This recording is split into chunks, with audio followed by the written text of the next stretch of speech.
Ang susunod na programa ay rated PG. Ito ay nangangailangan ng patnubay at gabay ng magulang para sa mga batang manunood.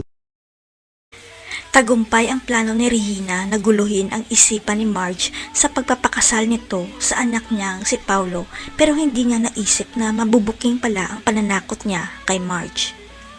Gumuho ang mundo ni Paulo nang malaman niyang wala na si Marge sa labas ng simbahan at ang buong akala niya tuluyan na siyang iniwan ni Marge sa ere.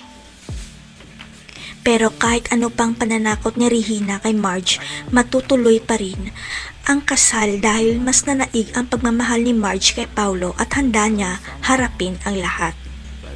Ang hindi alam ni Regina, malakas ang kutob ni Greg na may kinalaman siya, kaya natagalan si Marge sa pagpasok sa simbahan at lagot ito kapag nakumpirma niya. Hindi naging perpekto ang araw ng kasal ni Marge at Paulo dahil sa pagdating ng tatay ni Marge na si Lito, ayaw na ayaw pa naman ni Marge na dadalo sa kasal ang tatay niya.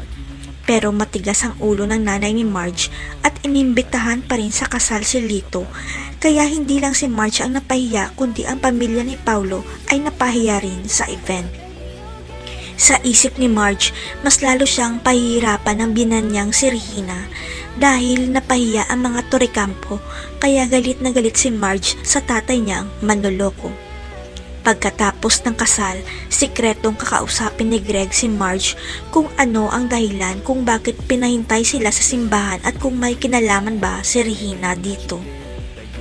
Kailangan ni Marge ng kakampi kung gusto niyang tumira sa mansyon ng mga Torrecampo, kaya ibinunyag ni Marge ang lahat kay Greg na binantaan at tinakot siya ni Regina.